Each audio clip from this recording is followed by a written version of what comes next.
And welcome to Light Years. Andy Lou, we're recording this Monday early evening. Had a little time to digest from the Brooklyn game. It didn't after that Niners game, I was thinking, maybe we don't need to pod about the Warriors tonight. Maybe we should let it sit for a day. And after they played, probably for the better. I didn't think I would. Look, the Warriors needed to win that game last night, like they needed to win every single game from here on out. And after the Niners game, I thought to myself, I'm not gonna be mad about the Warriors because the Niners are gonna be in the NFC Championship game and they just beat the Cowboys. I'm gonna be happy. I fell asleep after the game. Sam woke up later that night. I rewatched the Warriors game and I looked at myself. I said, "Yep, I'm still mad. That how is it possible that that's how bad they finished that game? That you could still be mad about that loss." After the Niners win a playoff game. The Warriors are a joke right now. Objectively, an absolute joke right now for the type of basketball they should be playing. How many different ways or how many different times have they had the same loss? You know what I mean? Every team has 1 to 2 of these a season because it's a long season. I'm looking at their schedule right now. I want to say they've had 10 of the same losses. You got Charlotte, you got Orlando. You had, let's keep going through. You had Phoenix. I mean, they were up in Boston late. Let's be real. Yeah, Phoenix. They played a C team and lost. It's the same, maybe not the same exact loss, but the same vibes. I would say there's at least 10 of them where it's just this is not acceptable. You come out of that game, this is not acceptable. How is it possible that you look at each other in the eyes after the game and you're just like, no, are you serious? Are the Warriors serious about playing basketball? The Bulls. I mean, yeah, we can just keep going down. On and on. Just so stale. Detroit multiple times. Across the board, man. I'm starting to wonder, maybe they might just not be a contender. That might be where we're at with this team. The vibes, every now and then they give you a flicker of hope, and then it gets back. I'm going to ask you a question. I saw this on my timeline. Does this feel worse than 2021 to you? It does not feel worse than 2021. Okay. And it does not because they won a championship last year. And I think people probably want to say it feels worse, but to me, and I think this is how the Warriors feel. Hear me out on this. I think that they're tired, and not physically tired. I think they're mentally tired. I think they're a team that looks like they are almost content with 4, at least in the regular season. I think they're saying to themselves, man, for the first time in a long time, maybe the first time since after 2019 when the guys got hurt, they're just saying it's a lot. We've got so many games. We've got 30-plus games this season to go. Then we've got to get in the postseason. Then we've got to drag our ass through every single one of these games. We're tired. And I think that's where the Warriors are at. I think they've been this way probably the last month and a half or so. When they dug out of that 3-7 hole, I think they looked at you and said, this is so much energy to get out of this. And I don't know if they have that mental energy to do it again down the stretch. So what it feels like to me, Sam. And then I also feel like it's not as bad because they just won last season. So yeah, I mean, I think I agree with you. 2021, it felt like they were drifting into the abyss. You didn't know if they could get back. They obviously got back. Now it's just kind of like, it's a different vibe, but I will agree with you. My overarching take is they don't feel like they have energy. We've hit the dog days of the season. Steph has not played particularly well in January. And it's kind of like, you knew that was going to come at some stretch. That's what made them being so bad in the early part of the season infuriating. Steph was in unanimous MVP, torch the globe mode, and they weren't getting wins. You knew he was going to have a span where his efficiency, it's not even bad. It's just dropped off a little bit. He's not shooting 55% or whatever from the field and all that sort of stuff. And so now it's even worse. And they just feel stale. I don't know how else to put it. We could debate moves or anything. What they need is an injection of energy more than anything. And it's not going to come from the old guys. And honestly, it shouldn't have to. Not with everything they've accomplished in their careers. It shouldn't have to come from the old guys. I think they came into the season, and they meaning Draymond and Steph, maybe specifically, is that the injection of energy was going to come from the second timeline, because that's the whole point of the second timeline, is they're going to be able to drag you, not And win Poole. games by themselves, because that's a little unfair, but they're going to be able to inject some energy and refresh, like just stuff to celebrate about and be happy about, because this team has done the same thing for years. The end of the day, win or lose situation, those guys are going to be fine, but it's an 82-game season. You need new stuff to push it forward, right? And I think that was the point of Kuminga. That was the point of Wiseman. That was the point of Moses Moody. Even Jordan Poole, you just said, even Jordan Poole, someone like him. And as far as I'm concerned, all four of those players have been, I mean, Poole's probably been the most impactful, but only because he plays so much. Other than that, Kuminga's been out a month. He's been good, but he's been out a month. Wiseman's Wiseman, and the Moody is not playing. So you can even say like Patrick Baldwin's probably the guy that's been like most refreshing. I guess you would say Kuminga, but like Patrick Baldwin's been like refreshing. So it's like they just haven't had the effect to make the game joyful. I guess you could say joyful for the guys. Like there's no joy right now for these guys, man. It looks miserable out there. I will say Kuminga did have a good game in Brooklyn, and I kind of want the Warriors to lean more into Kuminga just because he brings kind of, I mean, it's like that meme, like the chest with the dog. Like he has a lot of youthful moments where you're like, what are you doing? And he definitely wants to do more than he's allowed to do. But at the same time, he's the best athlete on the team, and he tries to assert it. And sometimes it just feels like this team needs, like, you remember that Charlotte game right before Kuminga got hurt, where he kind of took over the game defensively at the end with that huge strip steal and transition play. And you're just like, that's the guy. That's the guy I wanted to see all along, with the physical tools and the wing defense and everything. I kind of feel like they need to lean more into him, just because, like, if nothing else, he's going to bring a level of youthful energy that you're not getting from Looney. You're not getting from some of these guys, and they need a little of that. So I do think, like, if we want to talk on the positive, Kuminga's that, but like you said, that's just one guy, and he did miss almost a month there. And that's also been another part of the energy drain, of the young guys. I think it's fair to say Poole's been disappointing this year. To what you expected Poole to take a step, he hasn't taken a step. And he's kind of,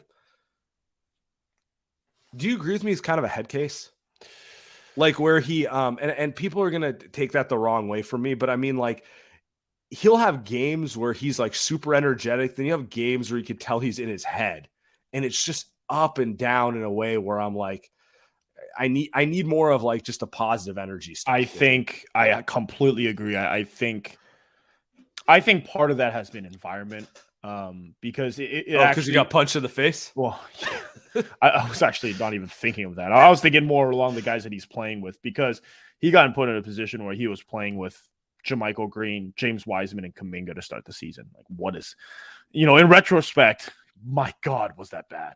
Just unfair to everybody in that quartet of players. It's just been that kind of season, and I don't think we forget that Jordan Poole's so young, that I think he's gone through the growing pains that we didn't really have to see last season, because the team had so many vets and they were so good.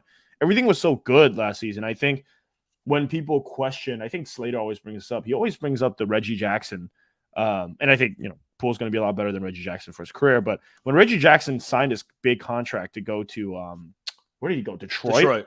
It all fell apart. He wanted the contract. He wanted the first option, but he's not good enough to be that guy. And I think that's kind of where Jordan Poole is right now. Imagine if Jordan Poole didn't sign the contract and he went somewhere else this offseason. I think this is what you'd see. Like, Jordan Poole would probably shoot a lot of shots.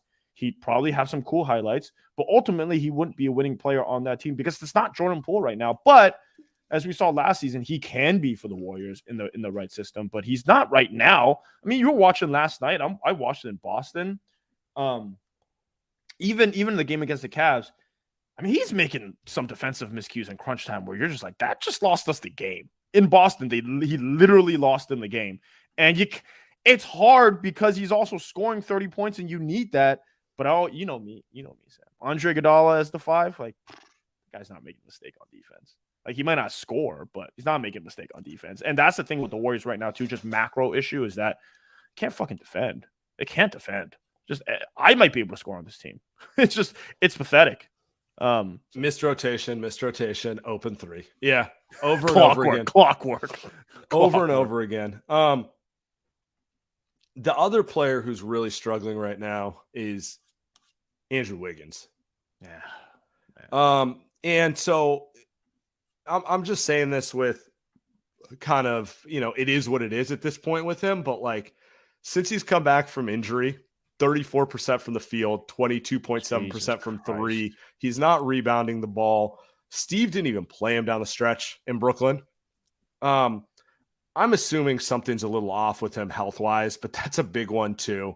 Like he's another player who you'd think using his athleticism would be a way to get more energy into this team. Like everything to me about the Warriors is like they have to find ways to get more energy into these games. And, the players you're kind of counting on for it are not coming through right now. And it's a combo of injuries, maybe subpar decision-making with going so young on the bench.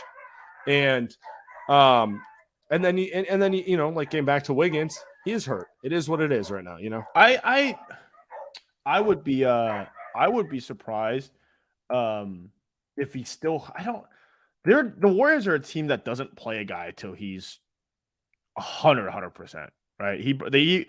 He probably came back a week after he was probably ready to come back. So for me to say like it's an injury thing seems kind of weird. That just doesn't seem like the Warriors' MO. To me, some of this I think it's rust, but I also do think it's mental. I think especially for someone like Andrew Wiggins, who is when he's mentally locked in, he is so good. We saw in the postseason when he believes that he can be that guy on the floor. He's that good. He had a good game against Boston.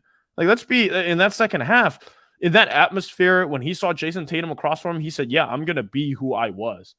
I do think he's got some confidence that he needs to bring back. He was out for so long. And for someone that's never been out for that long, I think that's it. So I don't think it's injury, man. Because again, I'm also kind of hoping it isn't. Because if it is, it's not good for the Warriors. It just same with Steph too. Because people are saying like, we might be hurt. I'm like, I don't know. I think these guys are fine. I do think with Steph, one thing I'm noticing with him, I don't think he has his legs fully back. He's not moving as quick as he normally does. He hasn't without a doubt gotten that back. That's just reality. He's 34. He'll be 35 in a month. He has to pace himself in the regular season, which is why the energy has to come from other places. It really does. That's where the young guys are supposed to bring some energy. But you get injuries. Some young guys are unplayable and things go weird really quickly in that capacity. You could be right on Wiggins. It is noticeable, though. He hasn't found his groove since he came back. And a while now, too. It's been a long time. Yeah, he's played 7 games. He obviously sat the one in Cleveland, which they won. But we're talking about just 2 weeks, maybe 2 and change. We're talking about this point. So it's enough time that you would have thought he'd have one of those, 25 point, 8 for 15 for the field performances. And it hasn't happened yet. Has not happened yet. I mean, this team is just disappointing in that, it's not like the young guys or any of those guys, the bench is any good, but they're disappointing in big stretches where you believe that if it's a close game with 5 minutes to go, the Warriors are going to win every single one of them. That's what happened in the postseason. Mm-hmm. And the story of this season, I think, is 1, the second timeline stuff hasn't worked, but also 2 is like, holy shit, is Steph going to close a game? Is Draymond going to get a stop here? Because he hasn't, right? Is Andrew Wiggins going to make a shot? Is Klay Thompson? Jesus, dude, are you going to make a shot? Or are you going to actually, no, not a shot. Are you going to make the right pass and not take a bad shot? Same with Jordan Poole. Do you guys have to shoot it every single time? And I think that's the story for a lot of these Warriors games this season is, yeah, dude, the bench freaking sucks and they need to get someone, but holy crap, this starting unit cannot close. And that's happened across, you could probably say 5+ games already this season. And imagine them with 5 more wins, right? And that's just reality with this team. It's so weird because it's not like I don't know, would you say they're washed? I wouldn't say they're washed. No, not even that. They're just not closing. It's odd. Can't really at this point, I feel like they need to make a move just to inject new life. You know what I'm saying? Like, so it would be like a young guy, though. You would say like it wouldn't be like obviously not Marc Gasol, but it wouldn't be like a vet buyout. Like Marc Gasol is not injecting energy to the team, right? No, Serge Ibaka, you're saying like like a young wing or something, or a young big. I don't know. Or just like medium age, like someone who's like Marcus All's 37. You know what I'm saying? Like No, I'm thinking someone who's in that like Wiggins to 30 age range, maybe someone who hasn't been through a grind of the playoffs, a little hungrier right now. Like a lot can be fixed by injecting a little energy, mix that with Kuminga taking a larger role and Wiggins hopefully snapping out of this. And maybe that's all you need to get them going, honestly. But I don't know, man. You watch this team, it's the same loss every time. They win one, they lose one. They win one, they lose one. Right now, they are the 10 seed in the West. Jesus. Going to play Memphis on Wednesday. Would not be shocked if they beat Memphis because they decide to get out for it. Exactly. They're tired of those guys. They'll be back in the 6th seed because that's how the West is moving right now. Like, I mean, they're a half game out of the 7th seed and they're 1 game out of being the 5 seed right now. So it's not like that's, I mean, the entire West is average. Everyone's going to win 43 games. It's like, it's a joke conference right now.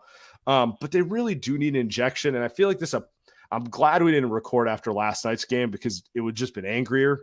But also, we would have been able to talk about the Lakers making a trade. And what I think is, the official started trade season. I've been saying it on the pod all the time. Like, seemed a little early. Yeah. It is interesting. We're 2 weeks. 2 and change from the deadline. So, I was thinking next week would be when we get the first trade, to be honest with you. But until a trade happened, it was going to be impossible to tell like how aggressive the Warriors would have to be to pull something off. And I don't know how you feel about this. Kendrick Nunn and 3 second-round picks. Was it 4, 5, whatever it was, 6? They're second-round picks. Who cares? Exactly. Honestly, like Joe Lacob, one thing I've always admired about him, he'll just go buy another second round. You can't buy first because no one sells first. Facts. But like, okay, you trade your second. You could buy this. You could buy a pick within 3 picks of it. The Warriors do that all the time. Exactly. Rollins was bought. So I shouldn't have. I'm just being an asshole. That's a different conversation. Just being an asshole. It's a different conversation. But what I'm getting at is, I get it. Rui he's first off, you know his game better than me, but like it's not like he's not a flawless player, and he is a restricted free agent. But literally giving away a player you're not playing plus like a couple snuff second round picks, like that's pretty low cost. That's a cost the Warriors can meet without having to like give up the future and that sort of stuff, right? Let me say one thing for talking about that. The Washington Wizards are an embarrassment. We're talking about the Warriors being pathetic, but whatever. It's relative to standards. Yes. We're holding them to championship standards. We're holding the Wizards to play-in standards. Just be a real still can't meet. Franchise. Man, you just sell off Rui Hachimura. And again, I'm not a big Rui guy. Even though he's Japanese, so I claim him, but he's half Japanese.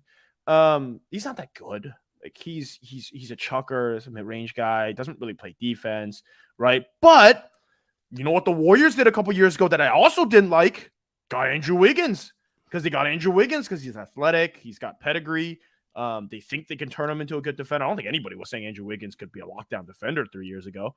And so the Lakers, I don't know how good they are with development. I think they're good at drafting, but maybe they can turn him to be someone that can play.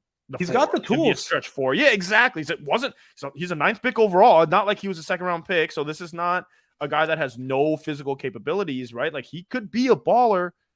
And like you said, dude, Kendrick Nunn in 16 seconds is a joke. Kendrick Nunn is not good at basketball.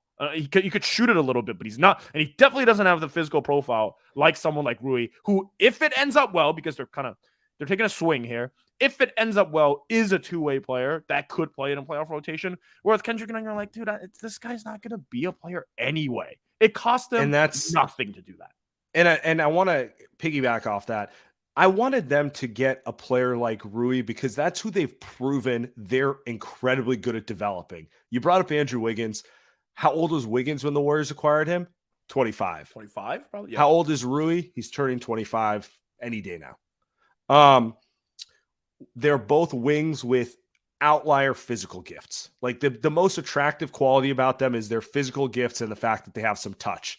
They have bad shot selection. They don't play defense. What are the two things Steve Kerr is really good at doing? Fixing guys' shot selection and forcing them to defend. I feel pretty confident the Warriors got a guy like Rui. It wouldn't happen overnight, but Steve Kerr could probably turn him into a player. And so, that's one. There's other players on the market to be had who kind of fit that similar range. Another thing about Rui too, it's fascinating to see on the Twitter timeline is that every fan base is like, well, shit, we couldn't have gotten Rui. Like that. Yeah. That's what. So part of it kind of tells me like the tools are the tools, man. It's not that easy to find 6'8" guys with 7+ wingspans who like can do a little bit of everything. Like, not saying, like you said, he doesn't defend. Doesn't mean he can't defend, but it currently might be a mental thing. It might be a. Currently, he is not playing the defense. That's for sure. You think Kuminga's defending if he got drafted by a team that wasn't good? Like, same thing, right? Like, maybe someone's taking a chance on him. Not saying that he's the same type of player. Rui's not falling out of the rotation if he's not defending in Washington. In Golden State, he would. In Golden State, he would get the Kuminga treatment. Like, no, you at least try, or we'll play Anthony Lamb over you. Like. So I do find it interesting. So that was to the point you're making before I cut you off. You're not so much worried about getting Rui. That's not the issue here. But it sounds like if the Warriors were to make a move, that is this market maybe a little better for the Warriors than we thought? A little softer than we thought? I think it's interesting. The player I thought of two players when Rui got traded. Jalen McDaniels. Well, actually three. Jalen McDaniels, PJ Washington, and Darius Bazley. Those are all guys who are going to be free agents at the end of their deal, just like Rui. So if you're acquiring them, you have to kind of know what it's going to take to re-sign them in the offseason, which is kind of a Warriors stumbling block with the tax right now. Yes. But I thought Rui could have been moved for more because he is restricted. So ultimately, it's not like your worst case is you have to match a contract that's higher than you want, but you don't lose him. You know what I'm saying? Like Darius Bazley or Bazley on the Thunder. Yeah, he's another player who's going to be a restricted free agent.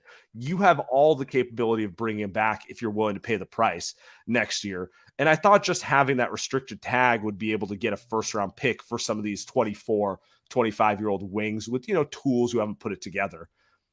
And maybe that's not the case. Maybe, are you telling me if the Warriors offered Moses Moody, they wouldn't have got Rui, Oh, yeah. 100%. I mean, that's better than none and, a bunch of 43rd picks, right? Oh, yeah, 100%. And the Warriors would never do that. The Warriors just off the cost control you're talking about. Just off that. I mean, they never do that. So the one thing I was thinking about is if you like any of those wings I listed, Jalen McDaniels. I love two of them. The Charlotte ones. You're not with Bazley? He's terrible. He's terrible. He's young, but he's terrible. He's got a little better this year. There's been some improvement. He's finally shooting it over 40% from the field. From the field, yeah. I know. Just 35 from three. PJ Washington's a shooter, can play a little defense. I mean, perfect. And he's young enough still. I know Eric Pascal owns him, but Eric Pascal's not in the NBA, so whatever.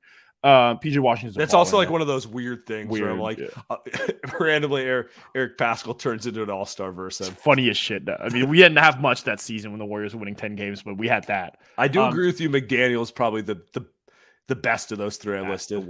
That's the one. Because I also love Jaden McDaniel. I don't know if they're brothers because Jaden and Jalen McDaniel. I think they're brothers. And they're both fascinating to me. I think Jaden's probably a little better. Jalen's same thing. Longer, lanky. Jalen shoot a little bit, right? Jalen's a year and change older. Just for I actually didn't know. I love Jaden. And I watched the Hornets because LaMelo, so they're kind of fun, but not really. Even though the big Warrior fan again, go be a Hornets fan, bro. By the way, LaMelo might have Steph ankles. He's got to get that thing fixed. He's going to ankle his way into getting them Wembanyama and turning into a dynasty. That would be the ultimate Steph move. That is true. I have zero faith. Charlotte 444. No way. Charlotte's giving him the max when he's up for contract. Whether he deserves it or not is another question. But Jalen's the perfect, even more so than PJ Washington player for the Warriors because he's a wing and he can maybe shoot it, but he's got the talent defensively to be a beast defensively. PJ is kind of more like he's good, but the ceiling that Jalen McDaniels has defensively is just, dude, if I were to, and I don't know, man, we saw I don't even know where the trade rumor gotta have came like from. a 7'3" wingspan. Oh, it was from ESPN. Yeah. Where you're just like, where people expect Charlotte to move him because they don't want to stay in free agent because Charlotte's a dumpster fire. You know what I'm saying? So it's like, God, those are two good players too. Charlotte, but don't you think if they could get so here's my thing. I know they can't retain him because it's going to cost a lot of money, but in the offseason, you could theoretically move some things around so you could keep them. So what I wonder is, how aggressive would the Warriors really be willing to be in those situations? Because it would be like, okay, you're acquiring him knowing in the offseason you're going to have to give him 10 to 15 million. But then maybe you move someone else to save those 10 to 15 or million, something like that. Maybe you move off of Wiseman. Maybe you move Poole. Isn't Wiseman in that initial trade though to those maybe guys, maybe I mean if a bunch of second round picks get Rui, I can't imagine Charlotte's getting offers that are better than Wiseman for those players. Wow. You know what I mean? Wow. Like that's kind of, maybe I'm overreading it. Maybe the Wizards just made a really dumb trade and the markets are not actually that good. And the Warriors are going to kind of regret not taking that gamble because they could have got a player, Rui may never figure it out, but if he does, you're going to laugh about what you paid for him, right? Yeah, I mean, the Warriors are laughing to the bank right now. They got Wiggins, Kuminga, and a championship for D'Angelo Russell because of the gamble that they made. And that's a way higher stakes gamble. This a lot more money on the line there. Yeah, is really nothing at the end of the day. But your point is taken. Let me ask you this. Because the trade said Wise. Actually, we never talked about this. That trade is put in front of you. You're Bob Myers. Or maybe you're Kirk, because Bob doesn't work for the Warriors anymore. I don't know what he does. He goes on TV all day. And that trade it was Wiseman Moody, right? Wiseman Moody for PJ Jalen. And then, I mean, there might be some filler there, Sam, that I forgot. But Mason Plumlee. Whoa. Well, hold on. That is the guy. That moves the needle, by the way. Relax. I mean, that's like, yo. Well, you are correct. So apologies. Mason Plumlee, I forgot. This is from ESPN's Insider, but the basic idea is Charlotte's going to lose most of these guys in free agency. So if they can get a couple like high upside gambles, it's there. These three players would immediately make the Warriors rotation a ton better. Oh my God. And I think the way the Warriors would do it is like, you kind of have to, you'd only make a gamble like, Wiseman and Moody for PJ Washington, Jalen McDaniels, and Mason Plumlee, if you're like 100% confident you can keep one of those young wings next year, like that's the only way it makes sense to do that. Otherwise, you're just throwing it all away for rentals, right? Yeah. But when I read this, I was like, yeah, this sounds like some made up thing that you and I would say, that has 0% chance of happening, right? Because we don't have to deal with the luxury. This sounds like something you and I would have said over some Pacific Catch ramen, maybe with a cocktail in hand, 100%. Just not living in reality, but really enjoying a delicious meal. That's kind of where I was coming with this. But now that I saw what Rui got moved for and seeing like media people write about this stuff, it might not be that far-fetched. Oh. They might not have to be attaching first-round picks to get something like this done. And if that's the case, I just, if I'm Bob Myers, I'm feeling a lot more aggressive. The part that always scared me was like trading the 2026 or 2028 first, where like Steph might be retired. Steph might be living in Charlotte with his kids by then. And we're watching nothing chance. And giving away the future Wembanyama to like the Pelicans type of deal. That trade is, and I think I responded to that 5 days ago. If it was like a year ago now, but yeah, that trade is ridiculous. It's ridiculous. It's objectively so good for the Warriors. Probably now, probably in the future, except for the main fact why they don't do it is because that they won't be able to keep any of them. It's because they won't sign any of them because they're not gonna keep Wiseman as of today. They have to choose Tim Kawakami. We all know, we've been known this. They cannot keep Wiseman and Draymond and Poole, all of them today. So if you're trading Wiseman, someone's the odd man out, minimum. Yeah. Minimum. So if you're telling me they trade Wiseman to get and Moody to get those 3 players, they're not paying any of them because Draymond and Poole are going to be on the team. Unless you sign unless Draymond's gone. Yeah, you keep McDaniels and at that point Draymond. Or like, you know, or you move, you know, you make that trade, you re-sign McDaniels, and then you trade Poole after that to save money. They're not trading Poole. But like what we're getting at here is like, could they do it? Yes. Now we're talking about like 3 to 4 transactions, and it feels the more moving parts there are, the less the more we're just living in fantasy land over a ramen. Fantasy basketball. Also, that sounds like just a teardown, like a weird pseudo teardown, and that's not what the Warriors. I don't know. As far as we know, that's not what they're trying to do. They're not trying to do like a weird pay more money for guys, and then you're almost like replacing the big money guys with guys that, you know, I like Jalen and PJ, but I don't like them like that. You know what I mean? I don't like them. I like them on the team right now as supplementary players, but you start banking on those guys to be a future. You're starting to become the Charlotte Hornet. Yeah, no, I mean, it's Charlotte. You know, but I mean? You know, they could go different directions. Like, I wouldn't be shocked if, but it seems unlikely. All right, let's get to the voicemails. We got some good ones here. So given like the Rui trade, like, I think there's really not an excuse for Golden State to not make a move. Like, there is not an excuse. There are deals out there to be made if you want to make these deals.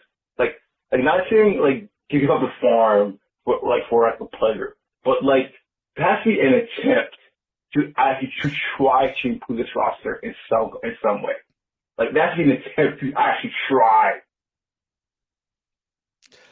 Look, I kind of agree with him. The team is stale. They need an injection of something, and we just saw a trade which didn't cost a lot happen. Like,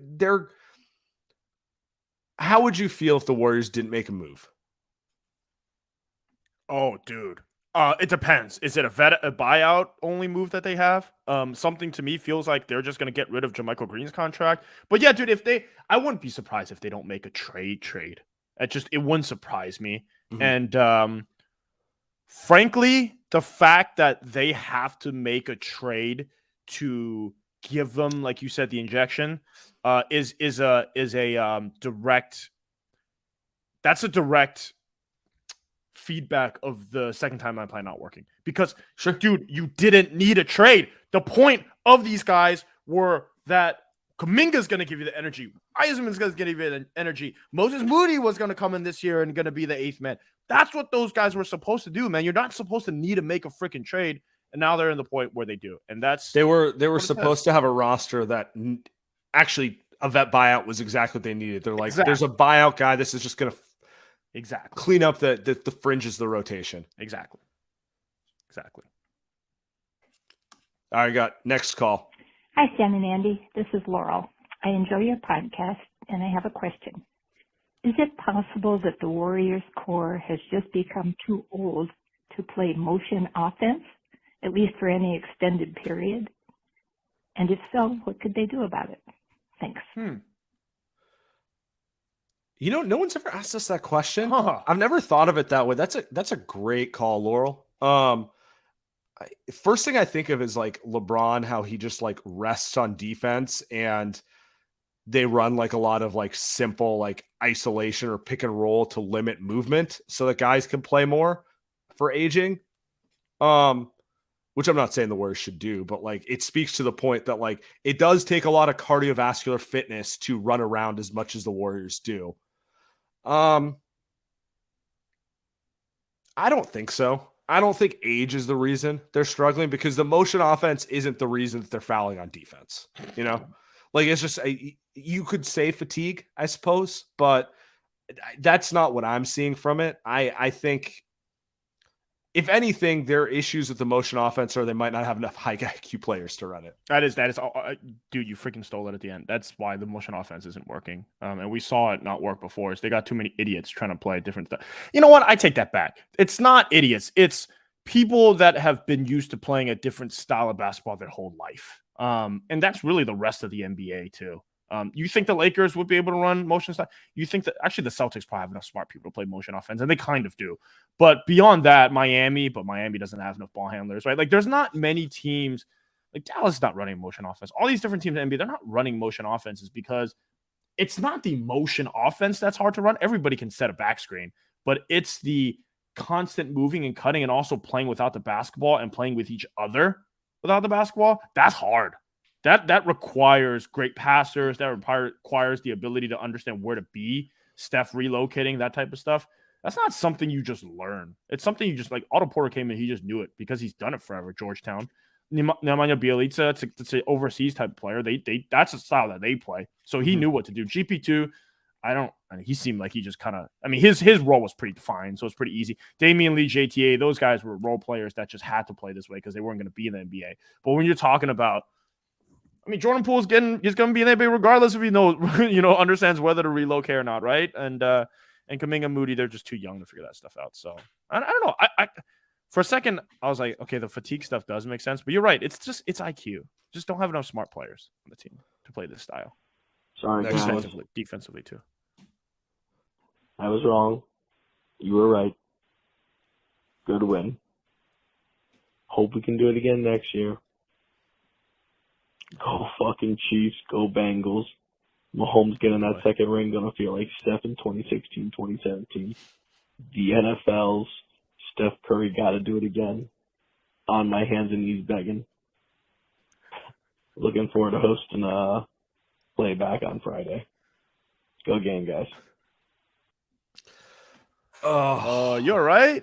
Friend of the show, fine. Mike Meekus, who we know is a Cowboys fan, in his feelings. Wow. I give him credit. He did call based on the timestamp somewhere in the range of 1 to 2 hours after the game. That sounded that hurt. Do we want to talk about the game? I love it. A minute or so here. I love it. You were very confident. You were a lot confident than I was confident. Look, you can, even when you were on your Fire Kyle bandwagon, I am a Shanahan guy. Call me a Shan-a-stan. I don't know. Something corny like that. Good. I don't know, man. They're the most talented roster. I've just felt that way for a long time. I like the way they play football. And maybe it's because I'm not as emotionally invested. Actually, it's definitely because I'm not as emotionally invested as you. But yeah, I was very confident, and I personally love physical grind out football. That was peak football. It's like watching the Boston Golden State game on Thursday night. And it was a better result. Well, yeah, but it was 105 to 106 tied at the end of regulation, and I tweeted out, "Dude, this is basketball. This is peak basketball." Everyone's like, "Is it? Look at all these." I'm like, "Dude, it's two teams that at their peak are the two best teams in the NBA. They're playing the Warriors aren't way better than them, and vice versa. Teams are going to make mistakes, but this is exactly what basketball should be. It should not be 135, 132. That's not what basketball is, dude. It shouldn't be 75, 72 either. This is not the Spurs and the Nets. Like, this isn't that.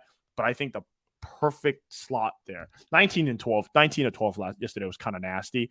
But I gotta say, I've been annoyed at Kyle Shanahan, and I do love me Jim Harbaugh. But dude, you cannot argue against facts. Kyle Shanahan is now more successful as a Niners coach than Jim Harbaugh. But both of them fail to do one thing.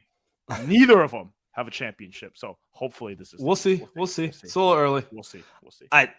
Sunday's game is going to be awesome. I'll put it that way. I'm scared. I'm already nervous. I think Philly's a better team. You're talking about most talented team. I think Philly's probably got the most talented roster in the NFL.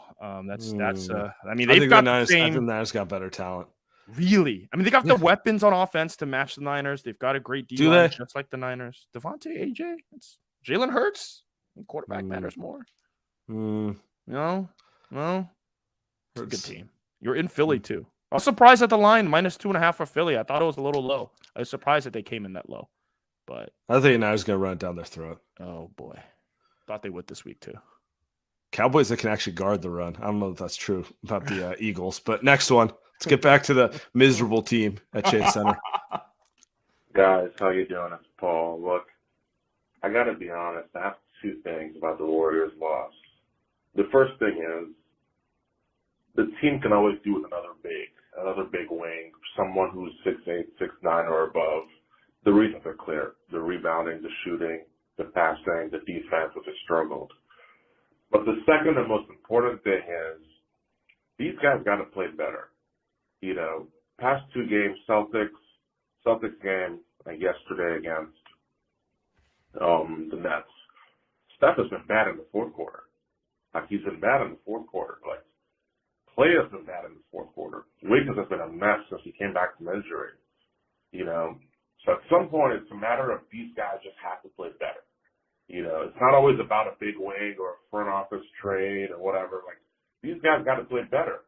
Even when you go back to the beginning of the season, 3-7 start, a bunch of those games, the bench played badly, but the starters couldn't close it out. You know, so to me, like, when I look at all this, it brings me to my larger point and my big picture point, which is that I know some people have said it, and I know, like, it's tough to accept it, but I think this has to be the last year of the Steph, Clay, Draymond, you know, core. Because I think we're beginning to see, you know, and we all know the old saying, right? It's better a year too early than a year too late, you know. So to me, even if it means you give up on one extra good year of Draymond or one extra good year of Clay, I disagree. It's pretty clear to me that you can't take this core and expect to play an 82-game season and a you know, postseason and expect good results. Like, I just feel like no matter what happens this year, I'm gonna cut this guy off, even though it's recorded. This has to be the last year of that core, because it's beginning. After I told you that I don't have anything to say for this call, Sam, like, I just went right into it. I disagree, dude. You ride this core till it's 1 year late or 2 years late, because you know why? There's no freaking way you're going to convince me that the next group of guys are ready to actually win anything of importance. And if you're telling me that, as frustrated as I am with this team, if you're telling me that they're going to be the 6th seed or even a play-in team, you're telling me they're the 8th seed, cool, I'll ride with that. I'll roll with that. Get it in the postseason. My whole thing is both Clay and Draymond's contracts expire next year. You may have no choice anyway. I just can't see them getting bigger money offers than they currently have. That's not the way it usually works. And if they take less money, because that's what the market says, like, no one's giving Clay 40 a year. Sorry, it's not happening, you know? Draymond's probably not getting 27 either at his age. So if they're going to take a little less, that actually gives you the wiggle room to put more players around them. So they, like, the way you and I have seen it is they age like the Spurs guys, where guys come up around them. But a big part of the Spurs being able to do that was all those Spurs guys taking less money as they played less. Manu took less money because he wasn't able to play 30 minutes a game, you know, that sort of stuff. So I'm sorry. Like, if you're Klay Thompson, you're making, what did you say, 43 right now? What did you say? It'll be 43 next year. I said 40-ish. 40. Dude, like, if you're Klay Thompson, love Klay Thompson, but you're coming off that country asking for extension, be serious. Like, you're not going to – and it's not his fault that he was out for 2 years with an injury, but the Warriors, you were paid almost $60+ million, if not more, to sit on the bench for 2 seasons. So I think if you're negotiating as if you're Warriors, you're like, dude, if you want to retire a Warrior, like, we'll give you money, but you can't ask for ridiculous amount. Same with Draymond Green, which is like, dude, if you're going to be on this team, like, who's going to give you more than what we're going to? If you want to chase every last dollar, you can, but you're going to spend your last couple of years in Detroit. Miserable. You know? Yeah. Miserable. If you want to be on a contender, you're in an age where you probably have to take less. And for what it's worth, I have no inclination that either of those guys are doing that. And I just, my broader point was, I don't think anyone in the free agency market's giving Clay 40+. You know, like, he's going to be 34 off of those injuries. So everyone knows he can only play 60. He's a 60-game player now, you know? Like, what is realistically his annual average salary? 25 coming up. Probably the same as if you look at what guys like DeRozan get, who I think that's probably fair. Even though I think he's better. It's in that same range that Wiggins makes, you know, something like that. Maybe a couple more, maybe a couple less, like that mid-20s. I would say maybe a couple less with the way that he's it's not even like my point is that's automatically 15, if not 18 million less than he's making now. Right. Draymond is going to get 27 next year. What if he comes down to like 20-ish, 18, 15, something like that? That's another 10. All of a sudden, that's 28 million. You know what you could do with that on some level? And I know I'm not going to get into every cap machination, but it's like the more reasonable, the lower those guys' contracts are, the more money you have to put players around them to put a roster together that does not depend on them. Because the one thing I do agree with the caller, you can't ask those three guys to play like they're 27. So you have to build a roster that allows them to play their age, which is 60 games, maybe 28 minutes a game instead of 35 minutes a game.